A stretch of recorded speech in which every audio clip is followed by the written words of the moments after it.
Thank you for giving me the opportunity to present some of our recent work focused on leveraging multimodal data to build novel AI frameworks. In this talk, I'll focus on how we set up large data analysis tasks and how we built an AI model and validated it systematically using various strategies. I want to start by talking about what we mean by multimodal data, because for us it really began when we first got access to the NAC dataset. As many of you know, NAC's UDS provides a detailed data dictionary that describes the wide range of information collected across all the ADRCs. This became a very useful template for our study. In addition to the UDS tabular measures that are listed here, we also obtained raw MRI sequences like T2, T1, FLAIR, etc. And when you combine these imaging data sets with the tabular data, it truly met our definition of multimodal data. Once we got access and started looking at the full set, we quickly realized what it means to work with real-world data. It was extremely rich and very comprehensive, but it also came with some challenges. For example, not every participant had every measure available, meaning missing data was basically a real issue. So even before we could think about building AI models, one of the key tasks, and honestly it took us several months, was to design a comprehensive data structure using the NAC framework as our guide. This restructuring was really critical to make the multimodal data truly amenable for building any AI systems. So in total, after processing all the NAC data, we got about 45,349 participants from the NAC cohort.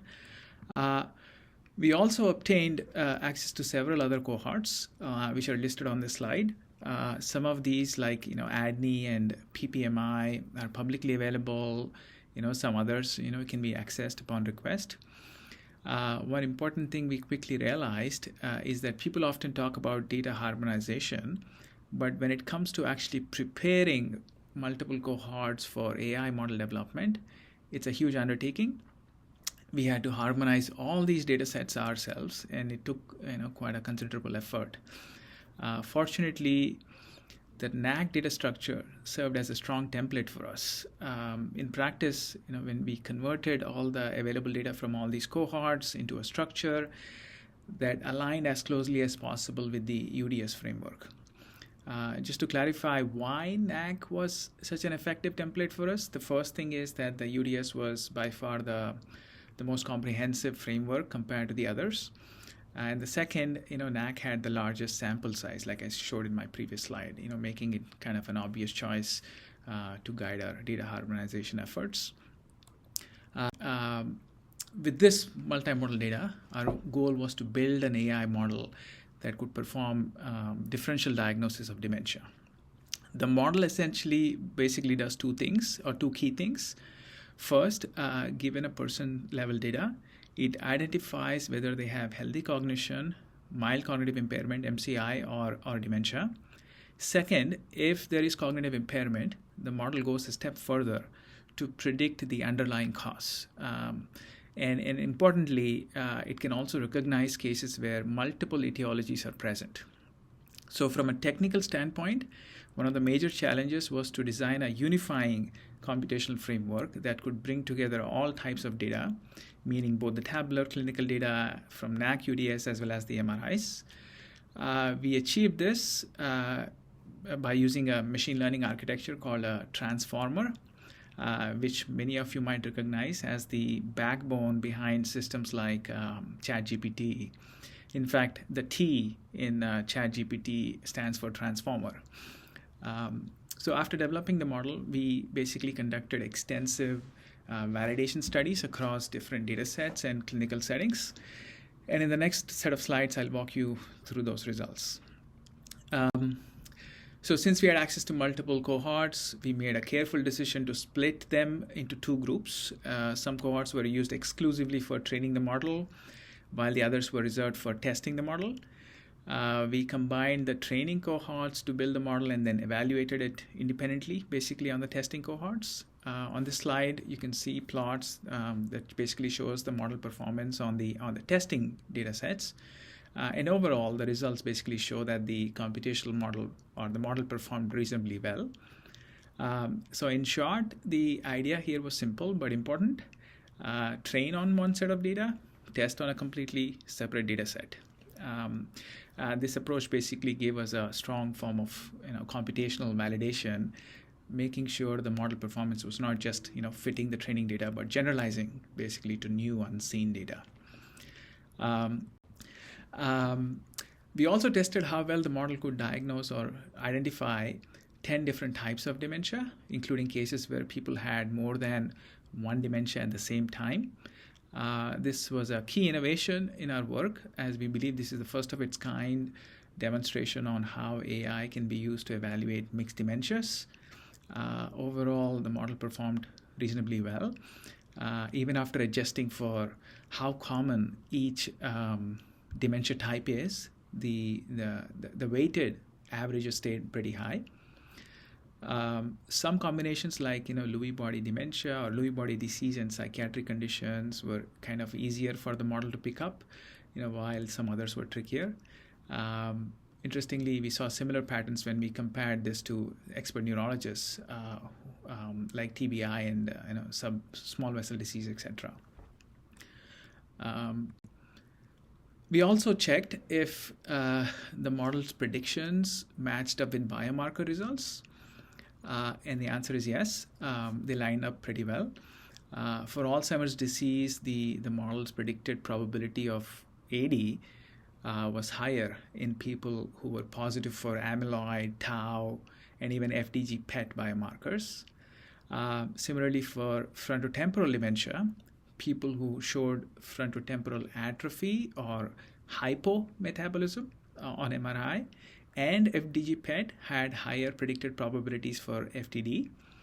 And for Lewy body disease, people who had positive DAT scans also had higher model predicted probabilities for LBD.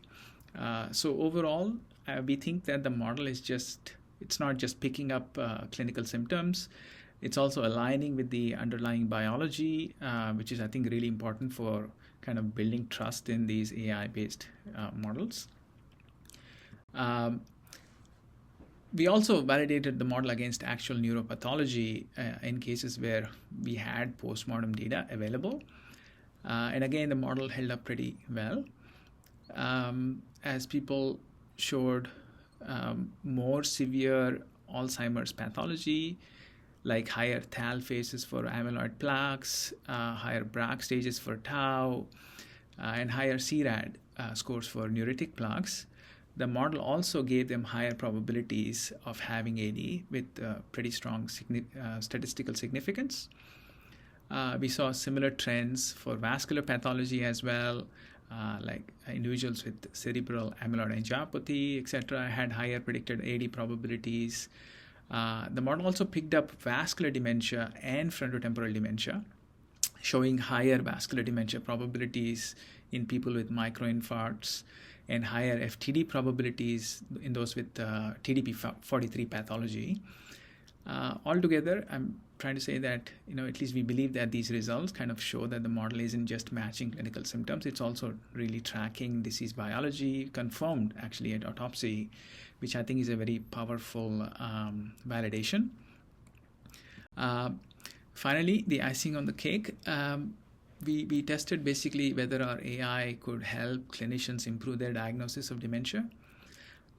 We had about 12 neurologists review the cases, about 100 randomly selected cases with full clinical and MRI data given to them. As you'd expect, when the diagnosis was correct, the neurologist's confidence was higher. Our model also showed higher confidence on those true positive cases across all dementia types. Basically, I think when we looked at how well the neurologists and our models agreed, we found strong correlations. Then when we combined the neurologist confidence scores with the model predictions, what we call basically as AI augmented assessments, we saw some gains. And across all conditions, on an average, the AI assistance boosted the diagnostic performance by about 26%, with basically biggest improvements in some really hard cases, which I think was pretty interesting for us. So again, effectively showing that our system can meaningfully enhance clinical decision making, not just match it. With that, I just want to basically say that the work I presented here builds on basically a recent paper that was published last year in Nature Medicine, which is listed fourth on this slide. But I want to emphasize that we didn't get there overnight. Actually, we started several years ago with simpler questions. Over time, with help from clinical experts and learning from them, and also with advances in AI models, we moved forward. I just want to thank sincerely the NAC team, because one common thread across all this research is that we consistently used NAC data, which I think was very critical for us to create that data infrastructure that could support basically AI development. With that, I just want to thank you all for your time.